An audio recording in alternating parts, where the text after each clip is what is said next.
Yeah. It's great though. No, I mean, no, it is but I'm such just a saying, green room. like, it's a... Yeah. There's not a lot of options. I know, yeah. I am recording. So Okay, whenever you're great. ready. Can I start off by getting you to explain where we are and what you're doing here? I am Anna Paquin. I am an executive producer of the TV show Flack. I also play Robin. We are here at Pinewood Studios in our final week of shooting season 2 of Flack, and it's very exciting. And I can't wait for everyone to see what Robin and the gang have gotten up to this year. It's backed by popular demand, really. Fans wanted to see more. There's obviously loads more stuff going on with the characters. But what did that mean for you after kind of season 1 introducing this world and now and knowing there was an audience ready for it? Well, I mean, it's always really flattering when you sort of come out as a limited series and people go, wait, no, that can't be it. There has to be more. I mean, obviously that's the reaction anybody wants from their TV show. Not like, cool, 6 episodes, yeah, I'm done. So it's incredibly exciting that the response was so overwhelmingly positive and that people got on board with our world, with our sense of humour, with our little peek behind the curtain. It's just been really, really exciting to get the gang back together and do it all over again. And how is Robin doing? Robin, well, where we left her was not in a great place. She's burnt quite a lot of bridges in her life, and she's made quite a lot of choices that are really quite hard to walk back. I also don't want to spoil this for people who have not seen season 1. And where we pick her up in season 2, she is trying very hard to sort of earn back the trust and the respect of the people around her, while also obviously, always keeping all the professional plates spinning like it's a circus act. Although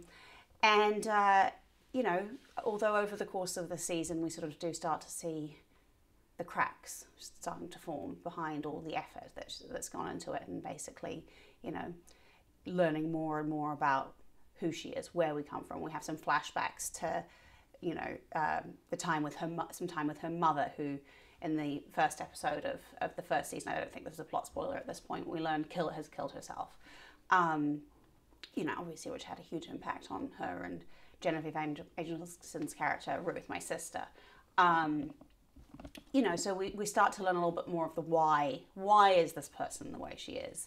And in general, this season, we delve into some of the other ladies' backstories as well. And we actually get to sort of really dig into, they're not all just these shiny, polished machines who can turn everyone's problems into gold.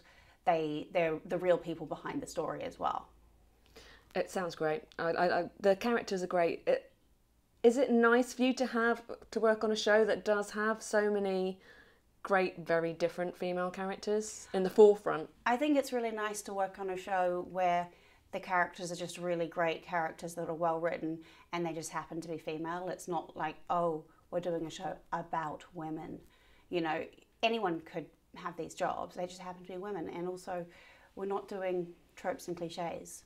We're doing completely just their own individual people and not having to be like, you need the redhead and you need the this and you need the that. I mean, obviously, like if you were to literally line us up, we probably do have some of the visual tropes of an all-female cast covered, but it's not by design. It's, just sort of who we all happen to be. And it's years of working in the boys' club day in and day out. Not gonna lie, it's really nice for it to be more of a sort of, coven of sisterhood. And obviously, without giving too much away, what kind of scandals are they dealing with? Oh gosh, it's really hard to tease the scandals without giving you away the juicy bits. Illegitimate children, prostitution, more illegitimate children, Me Too stuff, besmirching absolute living legends. There's so much, but it's really hard to go into like the details without giving too much away. We have some very exciting new guest cast this year. Sam Neill, who I've obviously known since the piano, comes back, and he plays the as of yet unseen silent partner in Mills Paulson PR. He is Mr. Paulson, and he has a pretty spectacular cameo this year. Mark Warren's back this year as well. We have Daniel Day Kim, who is guest starring this year. I'm trying to think who else. Martha Plimpton, who comes in to play my mother, and though biologically it's physically impossible for her to actually have given birth to somebody my age, when the actor is the right person for the character and they're game for it, we've opted with they do it with, pairings with men and women and things, age is just a number. Her performance is extraordinary, and so I got to play with her for a while, which was unbelievable. It's just been, it's been an amazing lineup of new people, returning faces, and just ever so much fun. I want to ask you about the costumes, because we're going to do a spin-off thing about all the costumes this year as well. How does what Robin wears inform your performance, but also gives clues to the audience what's going on with her? Robin is always a very contained person. She's always very sort of like tightly constrained. This year we sort of took it, Lucia and I, in an even more kind of literal direction of, as you can see right now, obviously this is sort of like this leather, very contained, tight fitted, almost punishingly so kind of look, because she's paying penance. There's the visual of that is very much mirrored by what she is sort of psychologically putting herself through. She feels bad. She feels she needs to be punished, and there is nothing comfortable or cozy or warm or soft about her clothing. There's nothing that gives the impression that this is someone who feels kind of good or relaxed about anything. And I think Lucia, obviously it's a collaboration, but and I've come up with some looks that I feel like really tell that story visually. And obviously, as it's a show about image, it's about PR. It's all about how it looks, how it presents. This is a show where every detail of from hair and makeup to costume, it all matters. It's all very specific and chosen, and even down to that thing where you sort of torpedo, something goes wrong in your life, and everyone sort of, women have this thing where they change their hair. It's like, new hair, new me, It's like, obviously, that's going to fix it. All of these things are very specific choices. And it's been really exciting to create those looks. I just can't wait to see them. She's kind of talked through all the different characters with me. It's really interesting. I wanted to ask you about tabloids, because obviously a lot of the work that Robin does is spinning things for the tabloids and stuff like that. Are they as bad as we think they are? How bad do you think they are? Well, pretty bad. And by they, do you mean publicists or tabloids? Oh, tabloids, actually.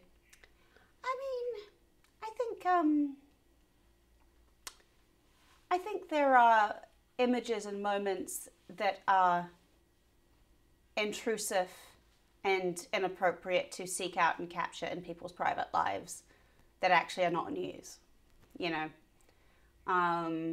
that will be splashed across the front page of a tabloid. I think, an image of a child of some celebrity crying at their parents' funeral is not appropriate to have as a news story. I think if you've kept your kids out of the public eye, them playing a football match ought not be in a tabloid, I think if you're in the public eye and you're doing public things, or you're just being an arse in public, everyone's got a camera phone. It's not just tabloids, it's social media, it's everything. I think there's lines, and I think that, so be it, this is the world we live in. And do you think the UK is worse than the US? I don't think there's a global barrier anymore. I think that there's absolutely no difference between, there's some countries have slightly different laws about what you're allowed to publish, and in certain countries you can't publish a picture of somebody's child without consent from the parent, for example. And this is one I've been, very, very vocal about with regards to my children, who I have very specifically never ever put in the public eye, and I get very ragey when people publish pictures of their faces. You know, I don't think anyone has the right to do that without their or my permission. But that's not a UK US thing. That's a global thing. And also the internet has made it so that there is no such thing as a local news cycle. It's like, oh, it's just local news. That's not a thing anymore. It's not just going to be in that one newspaper in that small town. It's going to be spread across the globe within the click of one button, you know. But this is the world we live in, and the industry that I choose to be a part of is one that exists in a very public and open space, and you can't have the good without the bad. I do love the way that they can take any situation in the show and like spin it completely around. There's so much satisfaction watching it. But it's basically a creative writing exercise. It's like when you're in school, you get given a picture and you're like, oh, in 700 words, describe what you see in that picture. Someone could write one thing, and you're like, or this. That's basically what Robin and her, you know, cohorts are doing. It's like, no.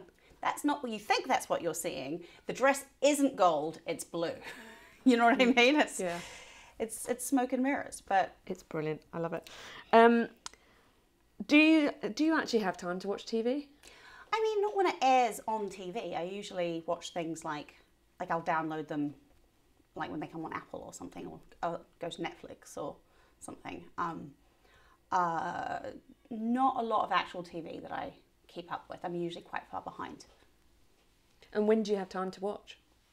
Well, I don't. I usually put something that I've already seen 700 times on so I can fall asleep listening to something. Actually, I listen to podcasts. I'm kind of not in a sort of viewing. I'm more in a audible.com podcast world at the moment as far as my relaxation time. Or endless documentaries about CrossFit. About CrossFit? Yes. Are there documentaries about CrossFit? I've obviously missed this. If you need to ask. All right, I'll be on Google in a sec.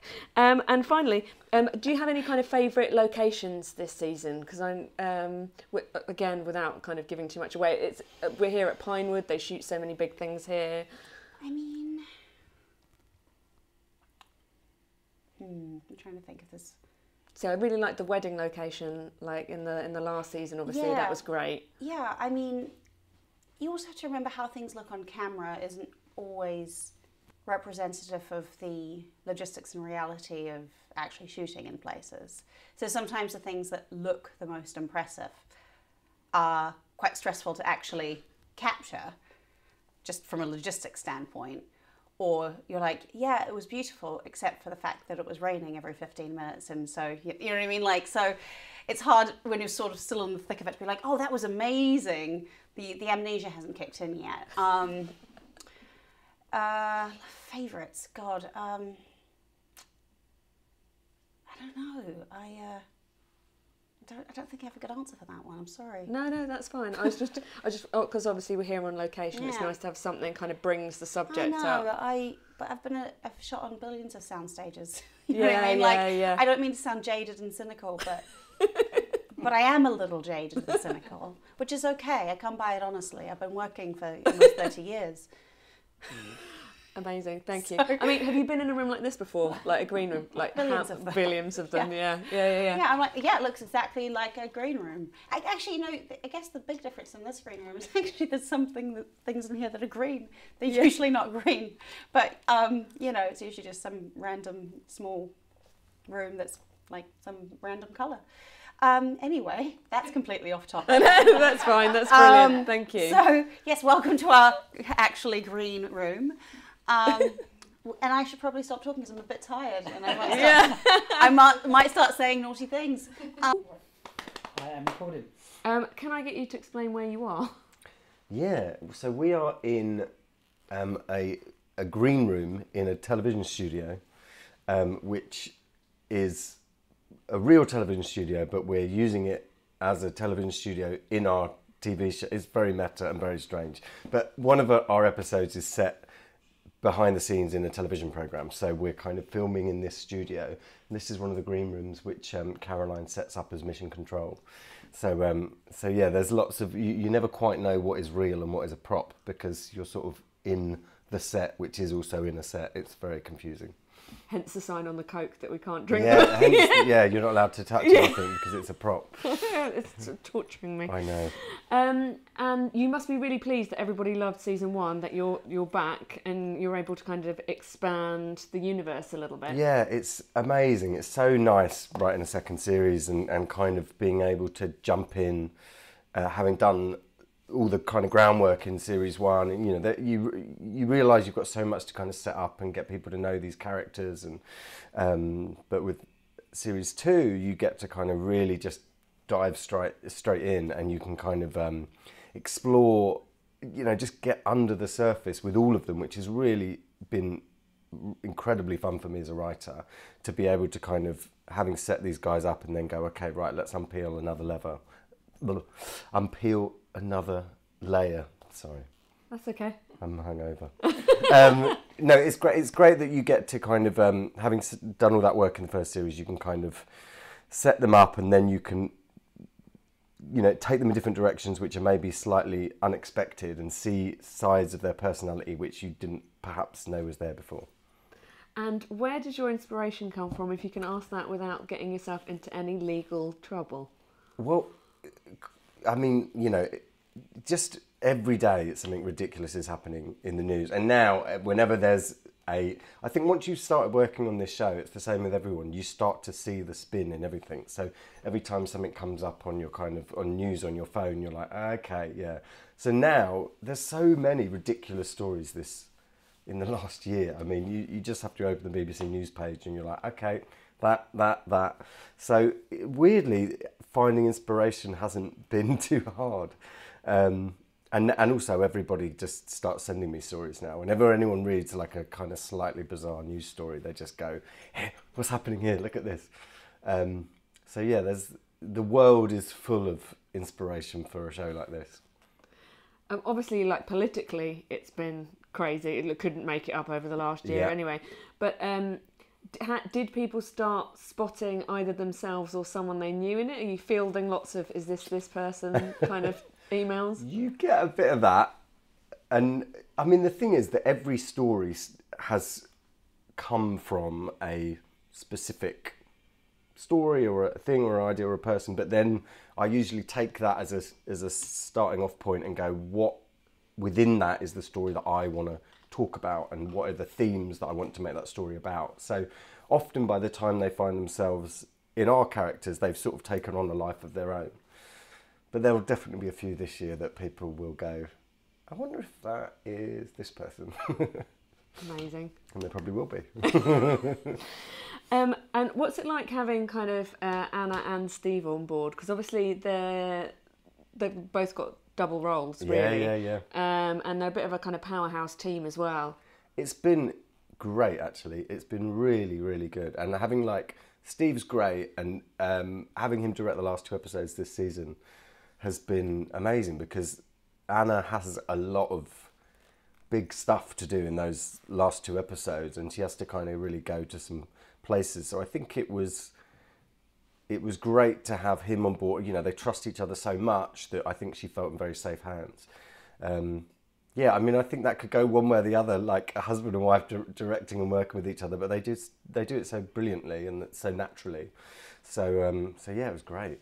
And obviously, since they read your scripts, they've been championing the show as well. So that must be great to have them pick it up and run with it. Yeah, it's been amazing having kind of the belief and faith from people like that who've, you know, obviously done everything, won Oscars, and, you know, been in longest running TV shows and this, that and the other. And so to have them kind of believe in me and my work and support me and help us to make this show has been, it was great. Guest stars this season that seems to have ramped up a notch again. We got some crackers this season. We got Sam Neill, we've got Daniel Day Kim, Amanda Abington's back, and she's brilliant. Who else have we got? We've got loads and loads of brilliant people coming in and doing. Jane Horrocks is in it. And coming in and doing really fun and interesting little turns. Martha Plimpton, it just goes on and on and on. Like I sort of kind of go through every episode and like, oh yeah, and we got this person and this person and this person and this person. Dune McKicken, again, brilliant. Yeah, it's just, the list goes on. It's really exciting. And what's nice in a show like this, I think, is you give people, we try and bring in people and give them something that maybe you've not necessarily seen from them before. Like, I think we take a lot of time with our casting to try and do something interesting and kind of a bit surprising. So there's a lot of brilliant people coming in and doing, you know, I think people have a lot of fun when they come and work on the show. Excellent. I want to ask you quickly about costumes. Yes. Because we spoke to Lucia today. How does that kind of add another level to what you've already written when it's kind of comes to bringing these characters to life? Yeah, it's hugely important. I think as well for this show, it's, you know, it's a show that's got to feel like it's right on the cutting edge, and it's kind of high fashion, high energy, kind of celebrity. The world is very stylish, and I think, you know, Lucia's done an amazing job, and it, also when you've got this ensemble of, you know, 4 or 5 women who have all got their different kind of characters and their different personalities, and so it's really important to distinguish each of those individually, and costume is so important in doing that, and just giving these characters a kind of palette and a life, and, you know, giving them their own identity. It's very important. So yeah, costume is a very important element, and Lucia's done an amazing job this season. Yeah.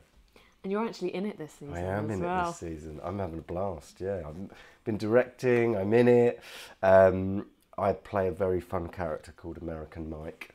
I won't say too much about him, but in terms of costume, he definitely has the best costumes of the series. Okay, that's a Yeah. massive tease. Oh yeah, Really good. Mike has some looks. We'll put it that way. Yeah, Brilliant. love Mike. And is it nice for you to kind of get involved, like, in front of and behind the camera, as well as kind of creating it? Yeah, it's really nice for me, actually. I mean, because I've always done all of the different things, and I work a lot in theatre and have a theatre company, so I'm used to kind of doing different roles. But yeah, it was really nice kind of being in it this year and getting to act with Anna and do scenes together, particularly, you know, having worked on this for such a long time. We know each other, I think we trust each other, so we got to do some really fun stuff with each other. And yeah, it's nice just kind of putting a different hat on and throwing myself in as well, because, you know, I got to write myself some really fun stuff. I was about to say, yeah. I mean, everyone gets brilliant lines in this, but if you're writing your own lines, I mean... Yeah, I was kind to myself on a few occasions. Brilliant. Finally, what kind of...